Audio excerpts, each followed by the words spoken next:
Internet potrafi być dla mnie czasami onieśmielający. Kiedy zajrzę na Instagram, Pinterest, kiedy na YouTubie oglądam filmy, w których ludzie pokazują swoje skończone szkicowniki, to mam takie poczucie, że moje szkice nie są aż takiej jakości jak te, które oglądam. To jest takie bezsensowne troszeczkę myślenie, ale trudno się tego pozbyć.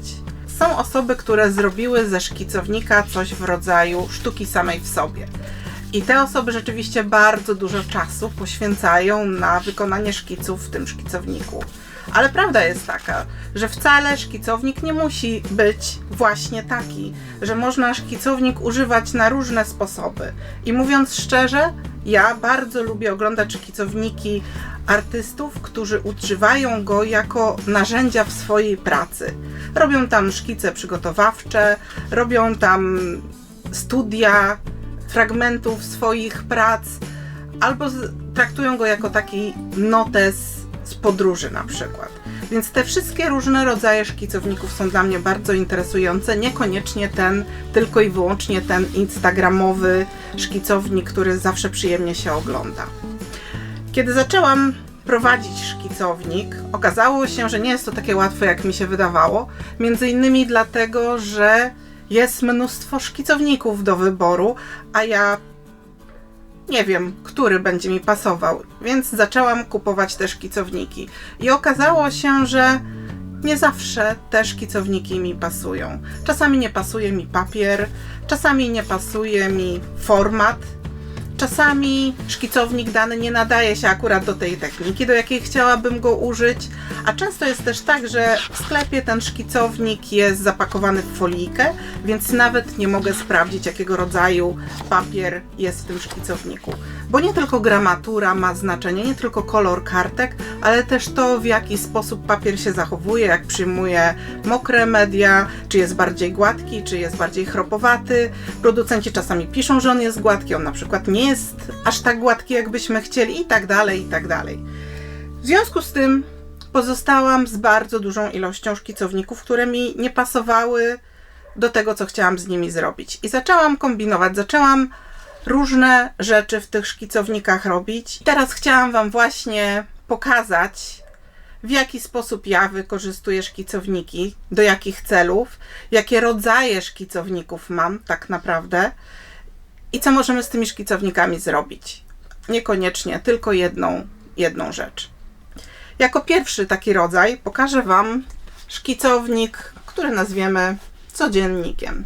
Jest to właśnie taki najbardziej typowy szkicownik, w którym wykonujemy szkice w miarę skończone, takie troszeczkę bardziej dokładne, takie typowe dla nas szkice. Oczywiście szkice każdej osoby będą inne, ale właśnie tego typu szkice tutaj są. To są właśnie takie szkice, które wrzucamy czasami na Instagram, to są szkice, które zamieścimy gdzieś na Facebooku, czy gdziekolwiek pokazujecie swoje prace.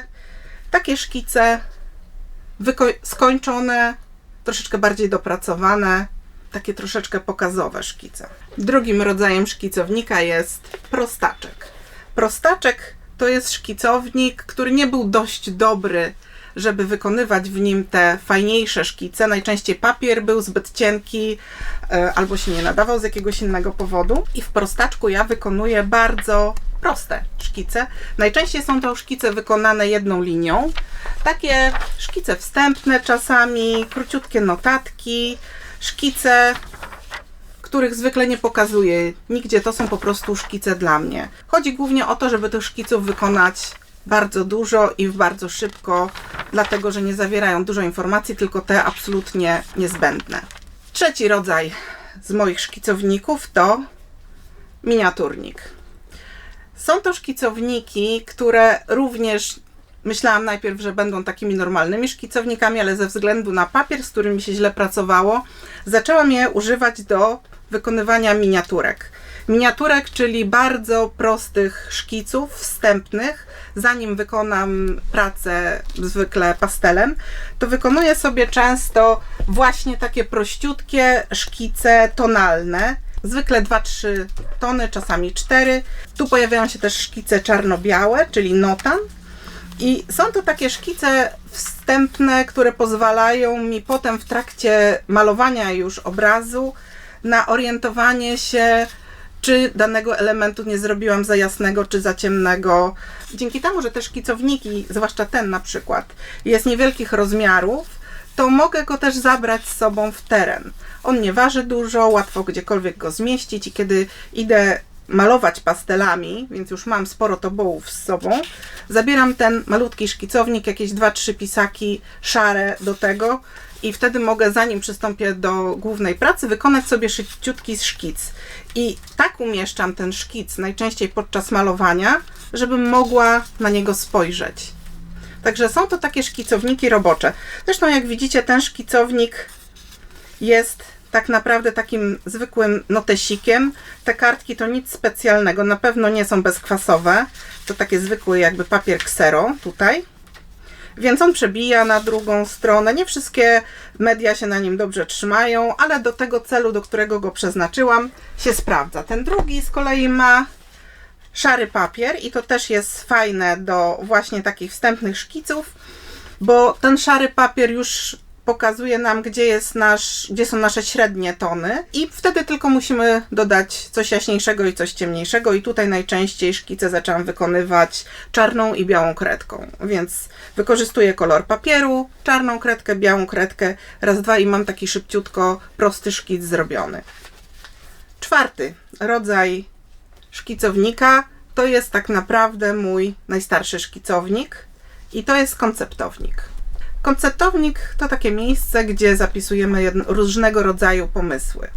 Ale przez to, że jest to konceptownik mój, czyli artystyczny, dużo z tych pomysłów ma formę wizualną.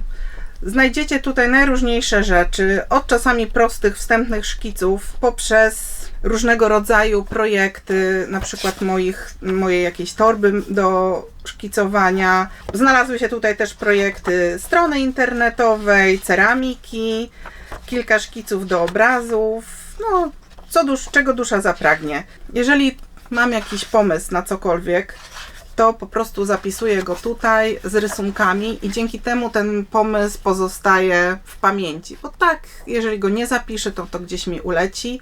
Nie mówię, że te wszystkie pomysły są dobre, bo część z nich jest po prostu zapisana i pewnie nigdy więcej do nich nie wrócę. Ale jeżeli czasami brakuje mi inspiracji, jeżeli się nad czymś zastanawiam i zajrzę do tego konceptownika, to bardzo często znajdę jakiś swój stary pomysł, który nagle mi się wydaje całkiem dobry i ten pomysł odświeżę i zrobię na podstawie tego jakąś pracę. To jest zwykły zeszyt z cienkimi kartkami papieru. Na pewno nie są bezkwasowe, to jestem na 100% pewna, bo to nie było nie wiadomo co, ale bardzo mi się ten szkicownik przydaje. Piąty rodzaj szkicownika, próbnik.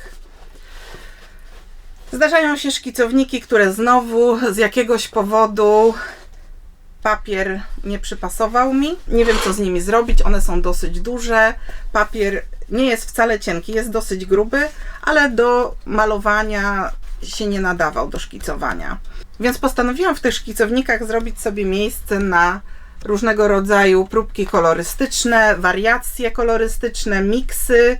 Bardzo fajne jest to, że te szkicowniki oba są dosyć duże, zwłaszcza ten dopiero niedawno zaczęłam, ale dzięki temu, że mam bardzo dużo miejsca, jestem w stanie poszaleć z tymi próbkami. Mogę zrobić różne wariacje, mogę sobie porównywać, zrobić do tego jakieś zapiski i jest to takie moje miejsce do pracy z kolorem tak naprawdę w jednym i drugim tym szkicowniku. I fajnie to mieć wszystko w jednym miejscu, kiedy chcę potem skorzystać, po prostu otwieram ten szkicownik, przeglądam sobie i znajduję te informacje, które potrzebowałam. Kolejny rodzaj szkicownika to podręcznik. Podręcznik dlatego, że zapisuję w nim różnego rodzaju informacje, które są dla mnie ważne. Najczęściej są to rzeczy, których się nauczyłam, albo w trakcie jakiegoś kursu online, albo czytając książkę. Często sobie zapisuję różne rzeczy w trakcie czytania czy oglądania, robię takie notatki. Po pierwsze, żeby lepiej to zapamiętać, a po drugie, żeby potem móc do tego wrócić i odświeżyć sobie tą pamięć i to, co chciałam tutaj zapamiętać. On też nie ma jakiegoś super ekstra papieru, już jest troszeczkę może lepszy. Oprócz notatek dotyczących rzeczy, które chciałam zapamiętać, pojawiają się też tutaj bardzo proste szkice. Jeżeli oglądam coś na komputerze, po prostu wciskam pauzę i szkicuję to, co chciałam sobie naszkicować z tego filmiku, a w książkach wiadomo jest dużo łatwiej z książki coś narysować. I są to tutaj właśnie bardzo proste szkice, które jednak obrazują dobrze to, co zapisałam, żeby łatwiej było mi potem zrozumieć za jakiś czas, jeżeli zapomnę, o co mi tak naprawdę chodziło. I w tym samym szkicowniku znajduje się też druga część, która już jest kolejnym rodzajem szkicownika, mimo że jest w tej samej książce. I jest to spisek. Spisek to taki sposób na prowadzenie zapisów swoich materiałów. Nie wiem jak wy, ale ja bardzo lubię wiedzieć, jakie kolory z danej firmy, z danej linii mam. Potem, kiedy jestem w sklepie, nie muszę się zastanawiać, czy przypadkiem nie kupię podwójnie tej samej kredki na przykład.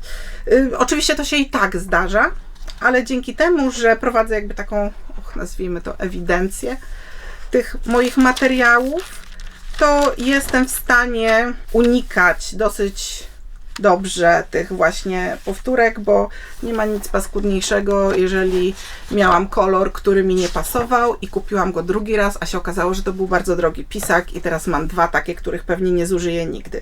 Więc najlepiej takie zakupy jest mi robić, kiedy mogę sobie telefonem szybko zrobić w domu zdjęcie, co z danej serii mam, czego nie mam i wtedy w sklepie po prostu biorę tylko te kolory, których nie mam i których potrzebuję. 8. rodzaj szkicownika nazywam Księgą Wiedzy Tajemnej. To jest szkicownik, który też miał zbyt słaby papier do robienia innego rodzaju szkiców i postanowiłam go przeznaczyć na specjalny projekt, czyli na tworzenie pasteli. Kiedy wykonam nowe kolory pasteli, robię sobie próbki z tych pasteli na Cansonie, na jakimś najlepiej w miarę neutralnym kolorze Cansona i wtedy wklejam taką próbkę do tego szkicownika, zapisuję sobie, jakich pigmentów użyłam, jakiego spoiwa i robię takie rozbarwienie kolorystyczne tych kolorów nowo wykonanych przeze mnie. Także tutaj w tym szkicowniku śledzę wszystkie swoje dokonania, jeżeli chodzi o wykonywanie nowych pasteli. Oczywiście ten rodzaj szkicownika dotyczy pasteli tylko dlatego, że ja się zajmuję pastelami, ale w momencie, kiedy macie jakiś inny specjalny projekt własny, on nie musi dotyczyć tworzenia materiałów, może dotyczyć projektowania jakiejś konkretnej rzeczy, jakiegoś własnego pomysłu, to fajnie mieć właśnie jedno miejsce, gdzie wszystkie te materiały lądują i wtedy po prostu łatwo do tej treści dotrzeć i wszystko jest pod ręką i łatwo dostępne. A teraz bonus. Na koniec dodatkowy rodzaj szkicownika. Nie włączyłam go jakby w tą ogólną liczbę, dlatego że jest to tak specjalny szkicownik, że musi być czymś takim tylko i wyłącznie dodatkowym. Tester. Tester, jak już pewnie widzicie, jest to rodzaj szkicownika wykonany przeze mnie samodzielnie, po to, żeby przetestować nowe papiery. Zanim zainwestuję w gruby, porządny szkicownik z twardą okładką, z dużą ilością papierów, z dużym formatem, czasami kupuję sobie ten sam rodzaj papieru w mniejszym bloku, takim, gdzie mogę wyrywać kartki bez problemu, bo blok jest sklejony, ale nie cierpię szkicować w klejonych blokach, dlatego że one mi się często potem rozklejają. Więc wymyśliłam sobie kiedyś, że powyrywam trochę tych kartek z różnych bloków, które mam, złożę je w coś w rodzaju szkicownika. Jak widzicie, są one połączone takim zwykłym, prymitywnym bindowaniem. Nie polecam tego, dlatego że uniemożliwia to pełne otwarcie szkicownika, więc można w nim pracować tylko w ten sposób. Ale było to pod ręką i Chciałam mieć szybki efekt i zrobiłam to, co miałam. To jest właśnie też dobre, że tutaj żadne dodatkowe nakłady finansowe nie poszły na ten szkicownik, po prostu użyłam, co było. Okładka to okładka z bloku do pasteli już zużytego, więc też bez żadnych dodatkowych kosztów. W środek włożyłam też trochę kartek, które miałam luzem i z którymi nie wiedziałam, co zrobić, i stwierdziłam, że też mogę sobie na nich potestować. Ten tester ma to do siebie, że składa się w większości ze słabych szkiców. Dlatego, że są tutaj zupełnie nowe dla mnie papiery, z którymi ja nie wiem, co robić. Niektóre z tych papierów są kolorowe, a ja na przykład nie szkicowałam nigdy wcześniej na kolorowych papierach, albo na przykład na czarnym, na beżowym. I dopiero uczę się, jak sobie z tym kolorem papieru radzić. W momencie, kiedy robiłam to w całym szkicowniku, który na przykład miał tylko czarne kartki, to miałam takie poczucie, że te szkice wychodzą takie słabe, bardzo mnie to zniechęcało, żeby kontynuować w tym szkicowniku. A tutaj przez to, że właściwie wszystkie te szkice są byle jakie, to nie mam takiego oporu i pierwsze szkice, nie wiem, kilkanaście szkiców na nowym papierze wykonuję właśnie tutaj, rozkręcam się, uczę tego nowego papieru, tego nowego koloru, znajduję sposób, w jaki chciałabym w nim szkicować. I wtedy mogę już zacząć szkicować w większym, normalnym szkicowniku, taki, który już kupię, takim troszeczkę droższym. Także jest to taki mój sposób na przełamanie w sobie takich śmiesznych oporów do nowego papieru, do nowych kolorów papierów. Ale bardzo, bardzo dobrze mi się to sprawdza. I teraz pewnie zastanawiacie się, no dobra, mnóstwo szkicowników, czy to tak naprawdę ma sens? Czy nie można by było tego wszystkiego robić po prostu w jednym szkicowniku? I odpowiedź jest teoretycznie tak, ale musiałabym się wtedy męczyć w tych szkicownikach, które po prostu nie za dobrze kupiłam, które się nie nadają do tych technik, które ja chcę używać. I męczyłabym się przez cały ten szkicownik. Znając mnie, pewnie by mnie to od razu po kilku szkicach zniechęciło, bo jeżeli materiały ze mną nie współgrają, to ja się szybko zniechęcam. Po drugie, nie wszystkie szkicowniki się do wszystkiego nadają. Kwestia formatu. Ten szkicownik, który używam do robienia miniaturek, bez problemu mogę wziąć z sobą w teren na szybciutko i nie zajmuje dużo miejsca, jest leciutki. Ten szkicownik, gdybym miała brać z sobą w teren, no to już by była dużo większa przeprawa. Z drugiej strony, gdybym w tym malutkim chciała robić miksy kolorów, to też mijałoby się to z celem, dlatego że musiałabym je robić, te próbki robić bardzo, bardzo malutkie i no naprawdę nie wyobrażam sobie tego. Może komuś to nie przeszkadza, ale ja do miksowania wolę duży szkicownik. I oczywiście pozostaje jeszcze jedna rzecz, a mianowicie taka, że posiadanie różnych szkicowników do różnych rzeczy pozwala też na większe eksperymenty i dla mnie jest po prostu bardziej zabawny. Na koniec chciałabym tylko, żebyście wzięli pod uwagę jedną rzecz. Nie ma czegoś takiego jak idealny szkicownik. Nie ma takiej zasady, że szkicownik powinien wyglądać właśnie tak. Nie ma zasady, że szkice powinniście wykonywać w określony sposób. Tak naprawdę powinniście mieć taki szkicownik, który Wam pasuje i wykonywać w nim takie rzeczy, które są Wam potrzebne i które chcecie tam wykonywać. Bo najważniejszą rzeczą z tego, co ja się nauczyłam do tej pory a propos szkicowników, jest po prostu to, żeby go używać.